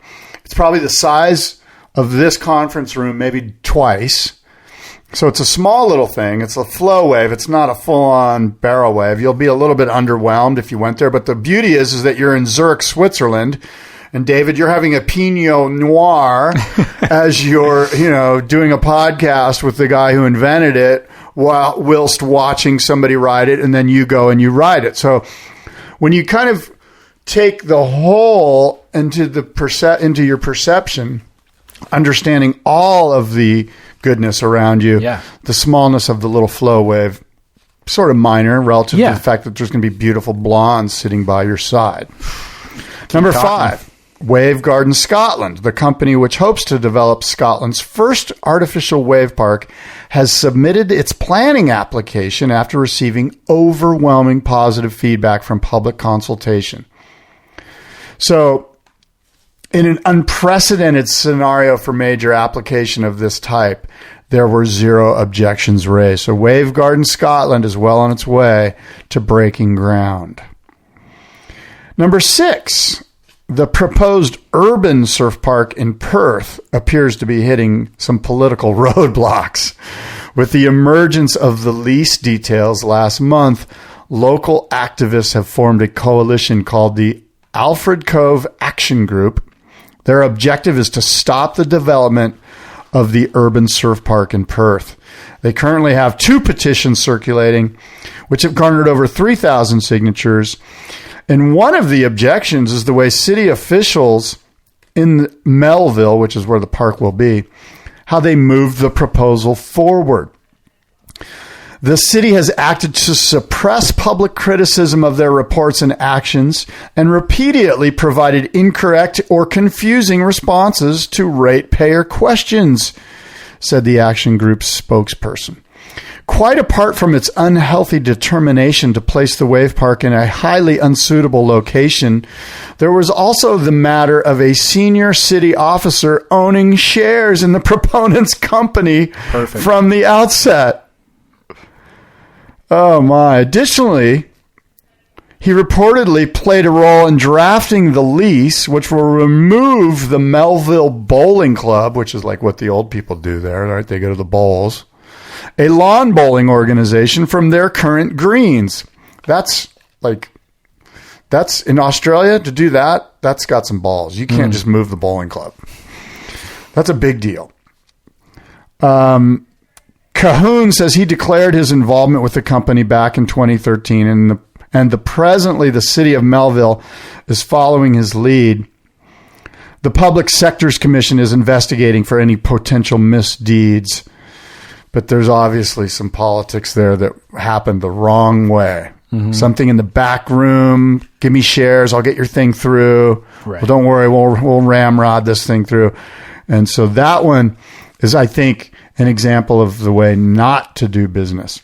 And then, of course, on top of that, your friend and mine, Chaz Smith, on Beach Grit had some news about Kelly Slater's wave park, which was, I don't know, he was talking about there's potentially going to be a WSL QS event, but WSL QS event. And I was thinking about that in relation to what you were talking about, where like the World Tour, obviously this would be a QS event, not a World Tour event, but the World Tour, you and I were agreeing, should be about the best waves in the world, right? And like the highlight of the show is the waves itself. Yes. Once you put it into a wave pool, well, now the focus is the maneuver and the surfer themselves. Right. And our good buddy, Tony Roberts, who you just mentioned, actually left a pretty interesting comment on Instagram after our last show. And he disagrees with our sentiment that the waves should be the highlight. Tony says, I surf every day of my life, and I still do. The best comps to watch, in my opinion, are the ones that are about the maneuvers, all about the surfer. I want to see comps in rippable combo waves. My favorite events, lowers, snappers. Chopes is a great event, but Jerry Lopez could still make heats out there. You think it's all about the wave, but I strongly disagree. I want to see a tour where Matt Miola and the like are raising the bar with the judging criteria that rewards high risk and progressive surfing. The architect of progressive surfing, Martin Potter, constantly praises conservative approach because of this present criteria. I remember when above the lip surfing was written off because many shot callers in the day couldn't do it and they were threatened by it. Now it's a big part of the judging criteria in rippable waves. Something where we could never have imagined. Kelly Slater and Magnum Martinez came up with a format for a Quicksilver specialty event a few years back in Panama. Surfers were scored on best air, best turn, and best barrel. It was insane. Best comp ever, and you had to go big. They just basically tallied all three scores, and the winner took all. That being said, love the tour, love the webcast, and I watch every event. End quote. Well, it's hard to argue against what he just suggested, but I just sense that if it's 2 to 3 feet at lowers, or let's say it's never 2 to 3 feet, it's always chest high at lowers. Let's say it's 2 to 4 at lowers. What are we going to see? Guys going left and doing a boost at the end of the wave. This day and age, that's not that big a deal. No. And so what we want to see is guys doing turns on the very first opportunity out the back and busting airs. Yeah. And obviously making it. Now, if they make it, they're going to get rewarded extremely well, right? But it's not as exciting as watching cloud break. Or it's not as exciting as watching 8-foot lowers. Right. Like our whole thing is find the best waves during that month, wherever it is. It could be blacks, it could be lowers, it could be Baja Malibu. I don't know. But I think if you put the best surfers in the world, or even, and there's a lot of best surfers in the world, we mentioned that. But I agree with in great waves. Great. Yeah. Everyone's going to be psyched on watching it. Totally. I guess I agree with Tony, but I still think that the scenario that you painted creates an opportunity to elevate both things. So once you put the best surfers in the best waves at cloud break, they will then be doing turns that we previously only saw at lowers. Now we're going to see them done at cloud break in 8-foot waves. You know what I mean? So I don't think that it's one or the other. And I think if we pander down to the lowest common denominator, which is rippable lowers, we're just going to continue to see, I don't know, incremental growth over the years rather than kind of huge leaps and bounds. That's what I think. Whatever, guy. Give me more than a whatever guy. No, you're right. I was agreeing with you. I think that that we can have the best of both worlds. Yeah. I think that if we have great waves, we should also therefore reward great surfing in those great waves and go for it surfing, for lack of a better phrase, or a high performance surfing in those waves. I recently watched an edit that Felipe Toledo put out. He was doing mind-blowing rotations in knee to waist high beach breaks in Brazil, and it did not even move my needle at all. And I was watching it going, why am I not thrilled? That was probably the raddest air I've ever seen done on that size wave, and he was going so fast, and his spin was so quick. Why does it not move my needle? And it just, I don't know why, but it just doesn't anymore. It's not that cool anymore, Whereas again, 8 to 10 foot cloud break absolutely moves the needle. So yeah. And then 8 to 10 foot cloud break with somebody doing a massive turn or expanding kind of the limits of what's been done there in previous years, that moves the needle. Albie Layer's edit, where he's doing big whips on overhead waves with a ton of wind blowing into it, that is very impressive, So yeah, I think there's room for both things. This relative to wave parks or surf parks or wave pools and competitions, I just think that there's going to be an initial super stoke, like, cool, there's an event at Kelly's Wave, and let's watch it. And then I think the first 2 or 3 might be fascinating. But I think at some point we're going to be like, I've seen guys do better stuff in the pool at the skate park. Why don't I just watch the skate park thing? Like, if it's about how high you can get out of the wave, you know what I mean? I don't think it translates to the masses the way a massive swell at a world-class surf wave translates to the masses of surfers that are tuning in. Yeah. I think there will be a real hardcore group of guys like Tony Roberts that are like, cool, I'm watching the Surf Park Kelly Slater event for year 10. They keep getting better. They keep busting more and more incredible high-performance surfing. But by that point, I think they will have lost a majority of us who are like, Well, I think the other issue is when you look at Slater's wave pool, the potential of an event there, I can already tell you who's going to win the event for all those 3 years. Who? Felipe Toledo. Right. Who can surf that size wave better than Felipe? Right. Nobody. So when you talk about... Go ahead. When you talk about this event coming up at J-Bay, I have no idea who's going to win. Well, It could be Wilco. It could be, but Kelly, look at his track record. Oh my gosh, Jordy Smith. What about Mick Fanning? He's the former, there's so many guys who could win that event. Whereas the wave pool, it's like, do you think Nat Young's going to win that event? Do you think Ace Buchan? No. Felipe Toledo's the guy. Well, it would be a great location for a specialty event where you have an hour man-on-man, and it's not sanctioned, or maybe it is, who cares if it's sanctioned or not by the WSL, but it's Felipe and who's the other guy, so that you're like, cool, I get an hour of radical high-performance surfing, and we'll determine who's the best at the wave pool. And it's Felipe and... The second guy, I couldn't even... you would think John. Or you would say, Felipe and John, that would be an enticing view. You would tune in. You would probably pay to tune in. I would pay to tune in. And we see what goes down. And that's certainly going to, every Grom in the world is going to tune into it and be psyched and go down to the beach to try to mimic that, mimic the winning move or mimic what these guys do. And it will improve performance surfing, I think. Yeah.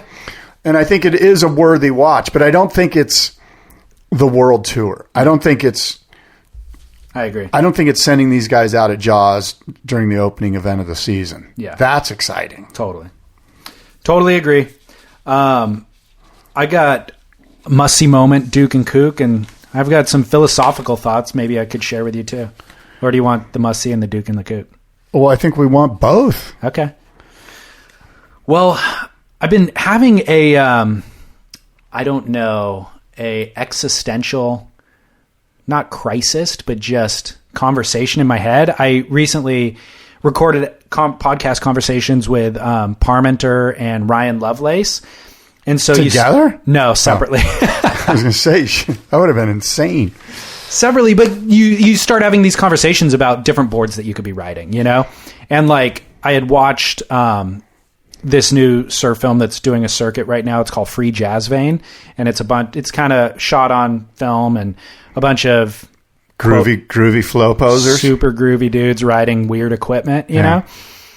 And so they were premiering it at Ryan Lovelace's shop in Santa Barbara. Groovy flow posers.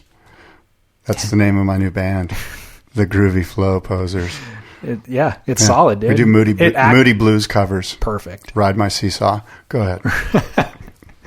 And so Ryan, I was asking him how the film went and all that sort of stuff, and we just start talking about different boards, right? The ride anything movement and all that, and I've definitely sort of embraced it, and it's benefited my surf experience in a lot of ways. And then Parmenter's talking about when I talked to him 2 years ago, and he was talking about long distance paddle prone, and then catching little bumps a mile offshore and riding those bumps and doing these 30-mile runs, which I know you've done a bit of. Well, now he's riding these single man canoes, and doing the same thing basically, and just so passionate about it. I mean, as passionate as I've ever heard anybody talk about any type of surfing. Yeah. And really using it to describe his surf experience now, and referring whatever you and I are doing as riding the shore break. Because to him, it is the shore break when you're 2 miles off sea, and not as a pejorative, but just as a way to help you understand how large the ocean is. Yeah. And about how everything that he's learned about ocean knowledge as a pro surfer back in the day, as a surfboard shaper, living in Hawaii, riding surfing Makaha as his front, that was in front of his house for a long time. Like all of those experiences he has to use every ounce of knowledge he learned from those things to do this ocean canoe thing. And he's still undergunned and underprepared for this ocean canoe thing, but it's so gratifying and fulfilling. And so it made me. Where is he doing these runs? In California or San in Luis Hawaii? Obispo? Okay, yeah. Or no, he's going to Hawaii to do it too, but he lives in San Luis Obispo and he's doing it there. So he's doing downwind runs around Central San Luis Cal. Obispo. Oh, rad. Yeah. So, but as he's talking about it, not only does it make me want to get in a canoe, but it makes me realize how myopic my focus is, where it's like, dude, I'm just surfing Orange County on a shortboard and occasionally a longboard, like on my most extreme diversion from my shortboard, it's just a longboard and I'm trying to nose ride and that's it. Okay. Well, a couple things. Dave is an extremely smart guy, super, super, super smart guy.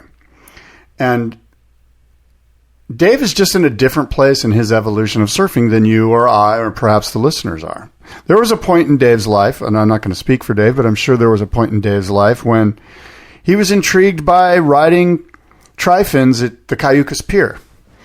And that changed, and he moved on, and now he's got 30 years between that time and this time, and now his evolution is these single-man canoes and riding outer water swells, which is, I commend him.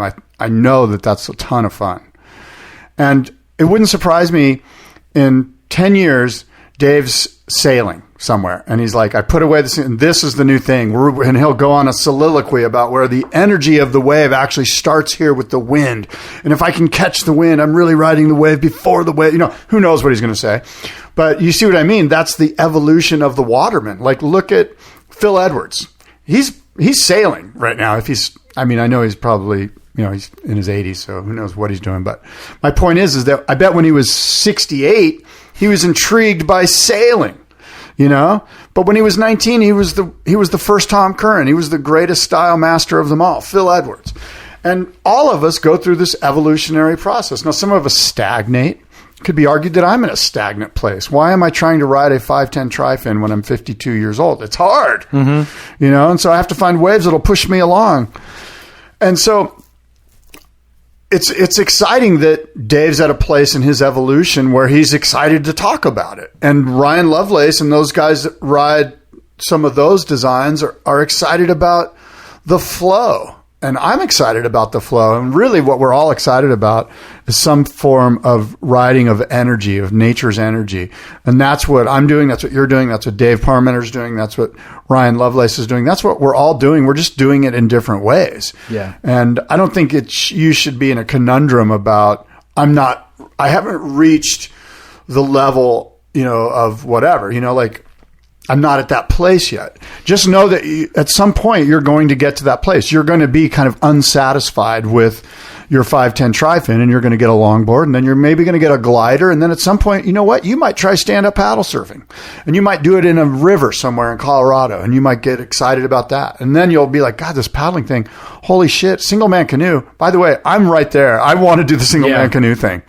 Because I've seen him do it. And I've seen Malpu'u. I've been on paddles with Dave Parmenter where Malpu'u's passing us by in his single-man canoe, and we're doing stand-up paddle, and we think we've got it going on, and Malpu'u's laughing at us. Right. And it's just just a different evolutionary place where we're all at. And I see that. And I didn't mean, when I said that I'm having the conundrum, it's not that I should be following his footsteps. The conundrum was, my focus is so myopic, and what he's doing, I just want to be open-minded to the adventure and to the journey in the way that he is.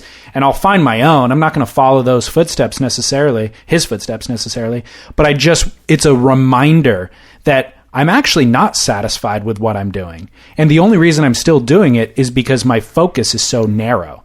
So that conversation was aspirational for me to recognize like, oh, hey, it's okay to admit that you're not happy doing what you're doing. You're unfulfilled by your current surf experience. It's not a reflection of your ability level or where you're at or anything where physically, geographically where you're at. It's a reflection of you've kept your focus too narrow. So broaden it out. Don't make fun of that stand-up paddler. And by the way, you said maybe you'll find your way in a river in Colorado.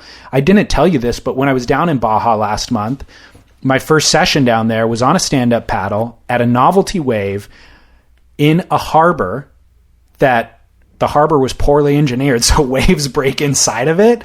Did you go to where I think you went? I'm not telling. I can't. I know where you went. I can't say it. I know where you went. The sand was bad, right?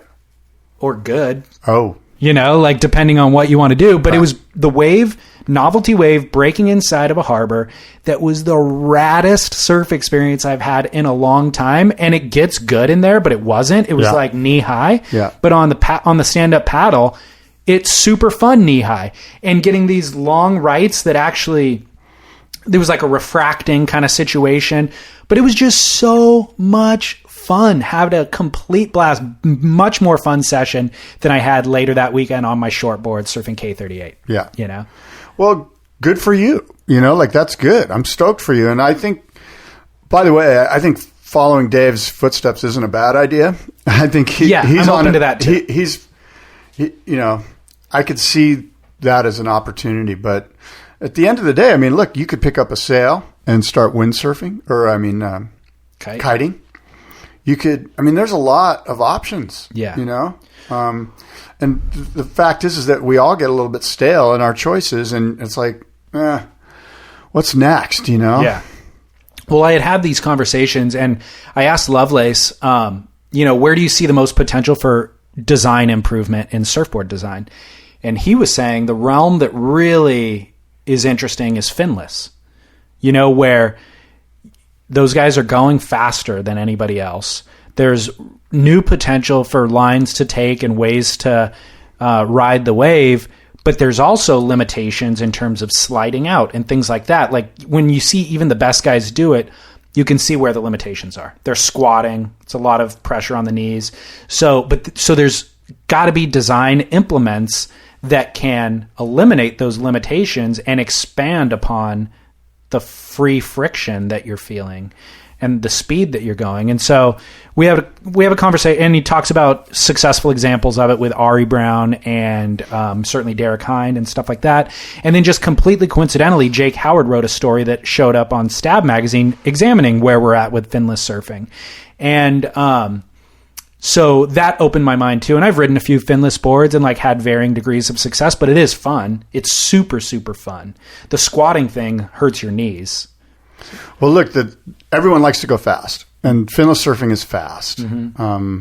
And Ryan's probably onto something. I don't know, you know, and Dave Parmenter could certainly comment on it, but there are probably some things that we haven't thought about. And I know Ryan's doing a lot of experimentation with flex in the tail and different materials in the tail, and he has this thing that he's into that I see on Instagram, which is this torsional flex, where the flex doesn't necessarily flex in unidirection, but flexes in all directions, all kind of at the same time, depending on where the pressure is put. Yeah.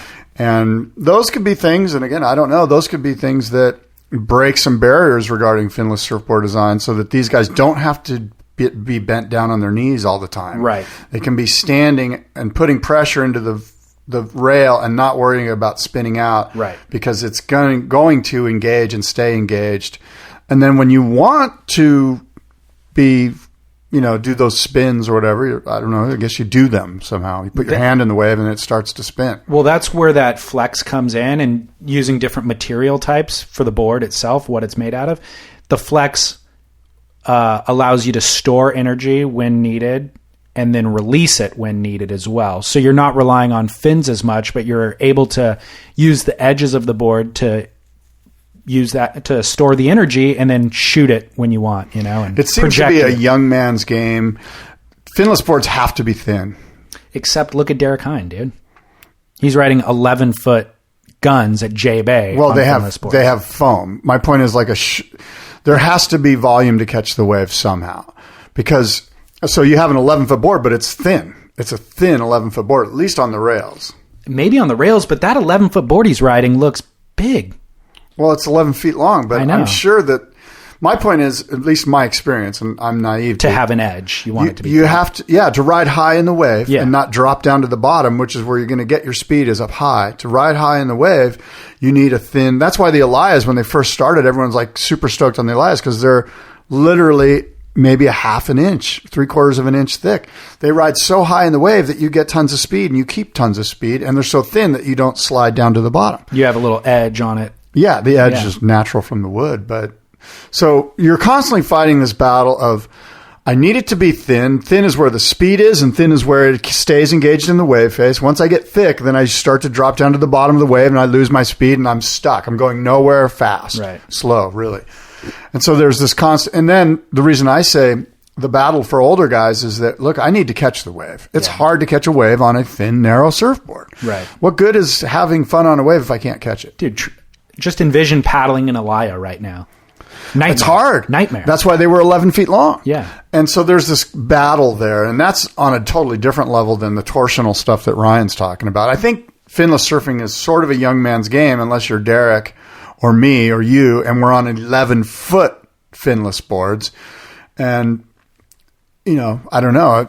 I've got a buddy that's pretty engaged in finless surfing, and he sort of feels like, okay, I've reached that place where I actually have like little mini fins on my finless board now, you know, because I need foam to catch it. He's like our age, more or less. Yeah. So anyway, it's an interesting place to be. Yeah, And it's an interesting philosophical, existential conundrum that you've presented. Yeah. And I'm not opposed to riding the shortboard either. That's kind of my default, but it's less and less it has less and less appeal to me, basically. That's all that I'm saying.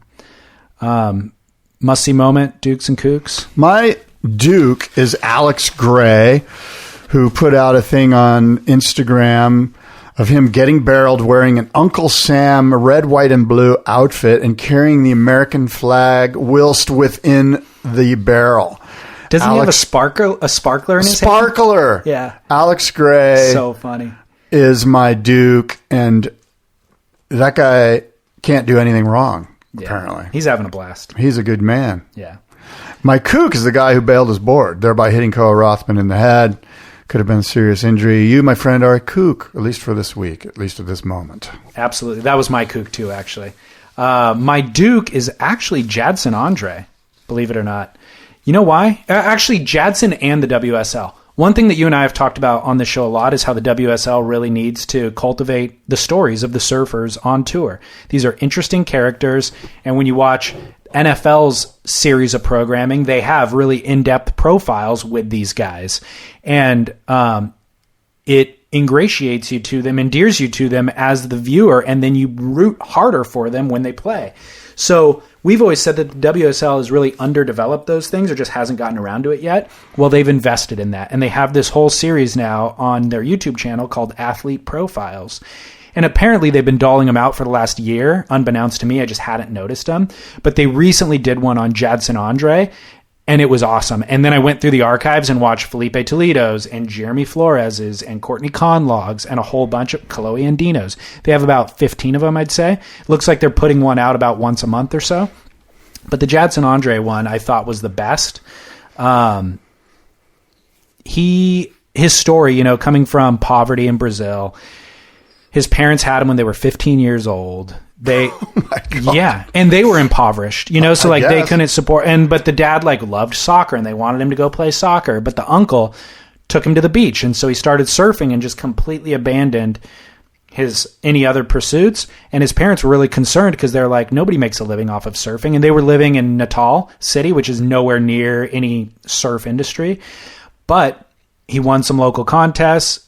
Oakley gave him a contract where he was making more in a month than his parents were making in a year. And he was like 15 or 16 years old. And so they saw the potential for that. But to honor that contract and to do what Oakley required of him, he had to move 1,000 miles away. And his mom, they interview his mom, and she's like, yeah, I had to basically let my 16-year-old boy move 1,000 miles away to pursue this life that he wanted to pursue. So you hear these stories, and it really gives you a much better perspective for the character of I'm already a huge fan of Jadson Andre based on just listening to you just now. Like, It was phenomenal. That's awesome that the WSL is doing it. It's too bad that you and I haven't discovered this sooner, and I hope others are discovering this content. This is the kind of thing that needs to be done, and apparently they're doing. They are, and we were. I always like to think that we're the ones who instigate change for the WSL. I know we are. There's no doubt in my mind. All the changes they've made are based on them listening to this podcast. Obviously, I mean, no wonder they wouldn't hire me. They were getting my stuff for free. Of course, why wouldn't they listen to geniuses? Exactly. Right? I mean, come on, genii, plural. That really undercut the fact that we're geniuses.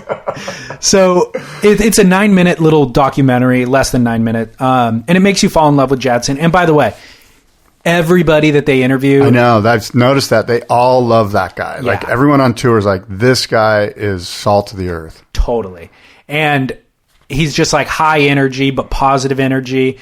The fact that he's struggled to maintain sponsorship now in his professional career, yes, also makes you. He's my favorite. He's my new favorite Brazilian surfer. Really, that doesn't take much at all. No, just a little documentary. Well, I've seen some stuff about him. I've seen, and he was sort of endearing when he had that grill. Remember when a couple of years ago they interviewed him and he had that like gold, silver grill in his teeth. You should be ashamed of yourself. And that was Miguel Pupo. Oh, was it?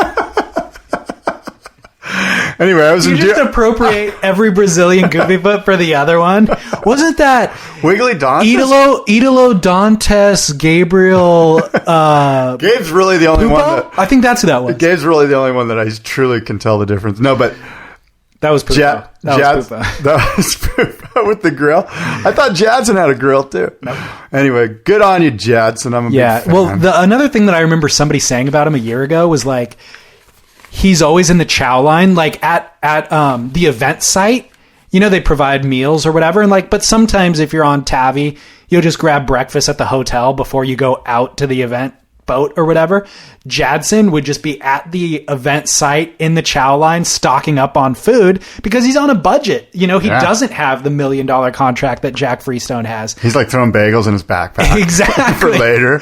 It's when you're staying at the Holiday Inn, the continental breakfast, and the dude like throws the bagels throwing oranges in his backpack. For lunch, you know, for him. Later that day. But yeah, when I heard that, I was like, of course I felt like, oh man, I love that guy. I love the guy who's doing that. I remember back in the 80s, we would go to Hawaii. We would go to the Pizza Hut in Haleiwa, and they had the all-you-could-eat salad bar, and we would just take the big thing of raisins and just pour it into our backpack.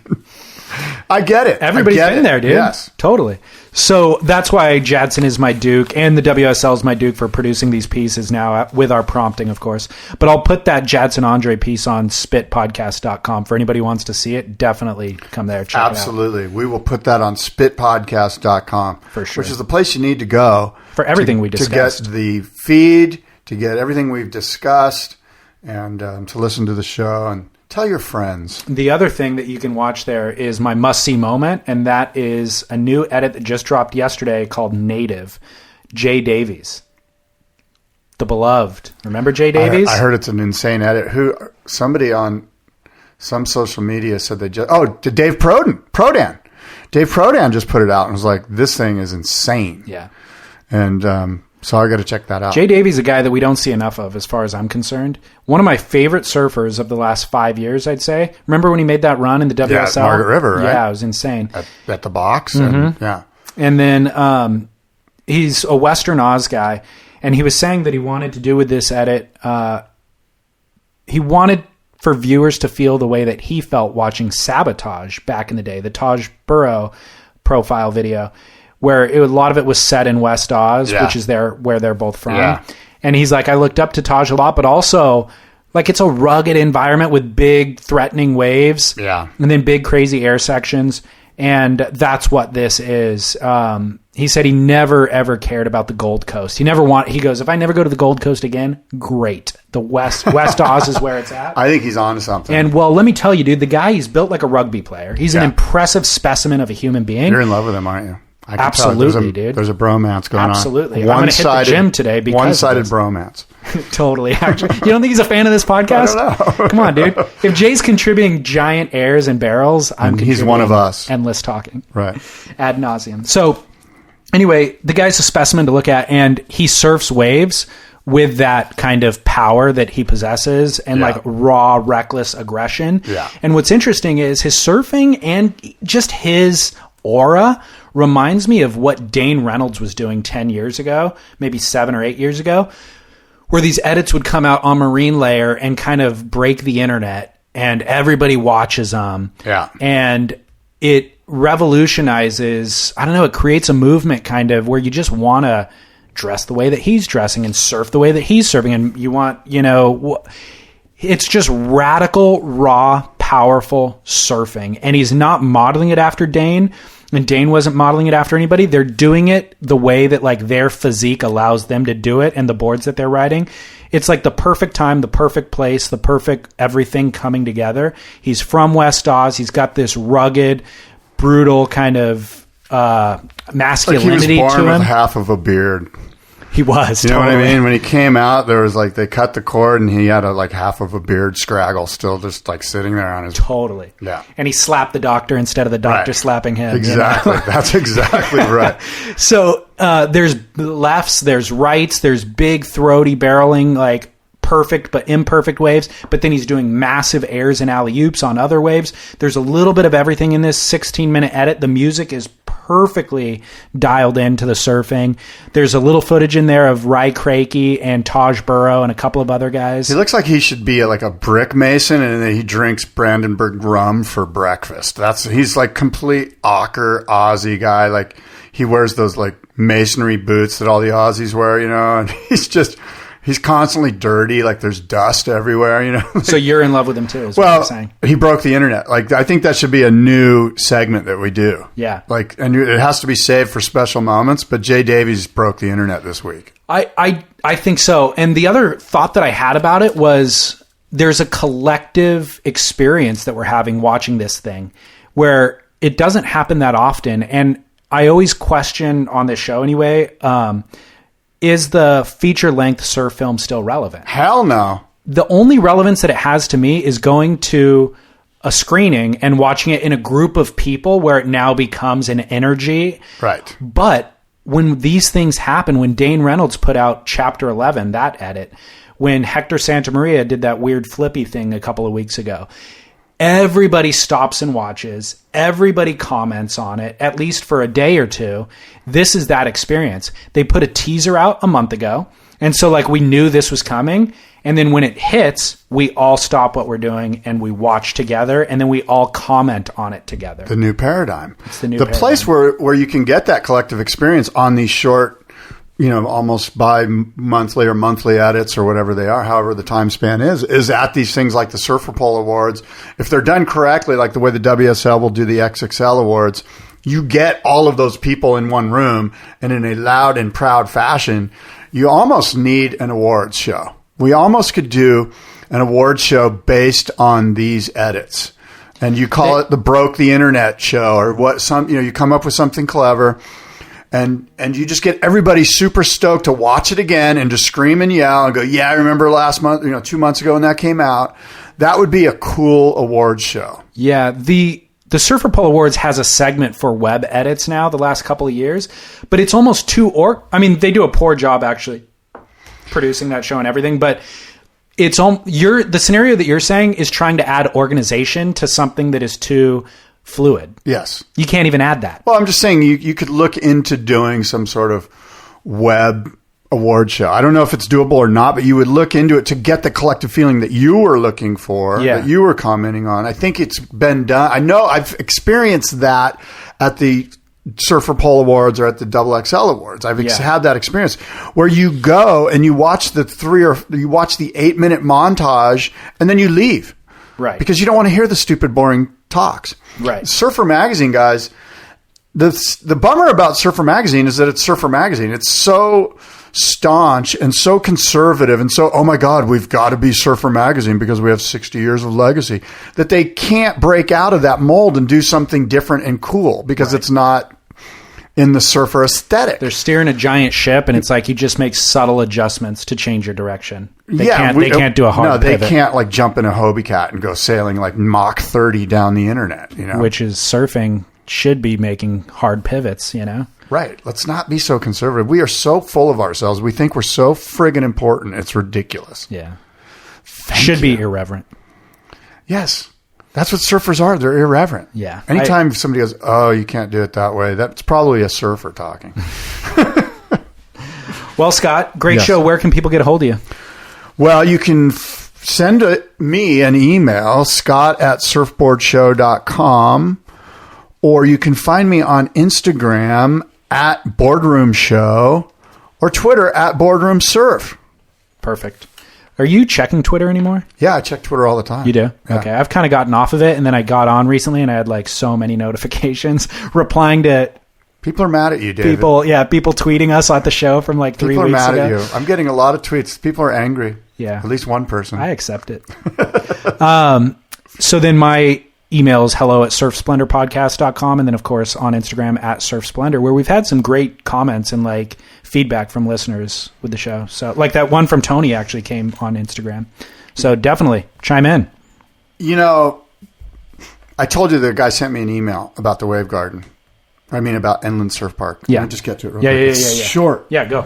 Our listener friend, David Kramer, finally made it over to the Wave Garden here in Texas. He calls it the Wave Garden. Isn't it called Inland Surf Park? Yeah. But is it Wave Garden technology? No. Yeah, I didn't think I don't think so. Finally made it to the Wave Garden here in Texas, which is a 3-hour drive from me. Well, it's not 6 feet and perfect, which is what I'm always saying. It's Scott's saying, yeah. But it was chest high and fun. I met a guy during one of my sessions from San Diego, of all places. He said he had a layover at Austin Airport and drove over for a surf. I was planning on tearing the place up on my shortboard, but ended up paying for a second session with a longboard. You got to try it once just for the experience. So I'm cool with that. I'll yeah, try it once. That's what we're saying. And like you were saying about the other location, like it's Austin. You should already go to Austin, period. Exactly. And then go ahead and catch a couple waves. Yes, while you're go there. to Austin, hang out, listen to music, catch a few waves. Go to Zurich, Switzerland. Zurich, meet that's what David's we're 2 girlfriends over there and drink a Pinot Noir with them. And I mean, escorts. Sorry, not girlfriends. Escorts. What? I was like, you're already going to get me in trouble by saying I have girlfriends somewhere. Do you have a new love interest? We're not talking about that. Is a no, yes. it's not a yes. You I'm gave just me saying. What do you mean a new love interest? How do you know? I'm not. I thought. Oh my God! I'm just digging you into a hole. I apologize to all of the women in David's life, including his mother. It's the only woman. That's the main woman in my life. Yes, my mother. Okay. Yes. And the escorts, they're just acquaintances. I have no idea what you're even talking about, dude. All right. Well, we'll leave it at that. And until next time, adios and aloha.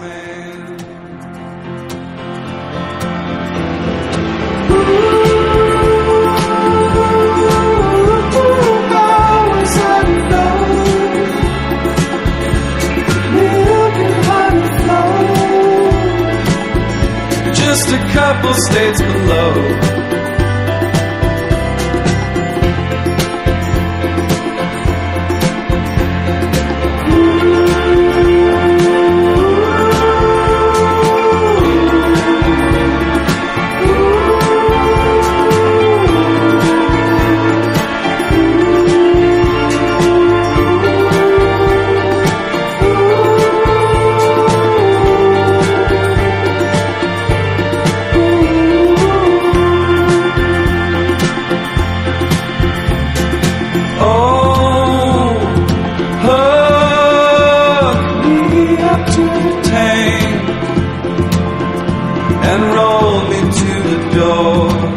I'm going where my body leads me. I can fend for myself with what looks I have left. I'll put away a few, and pretty soon I'll be breaking things like how would you.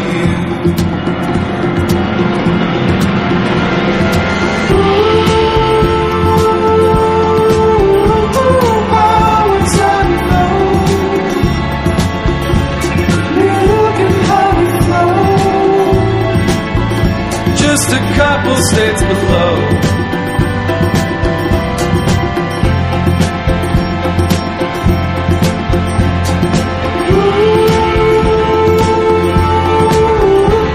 Give voice under the sun.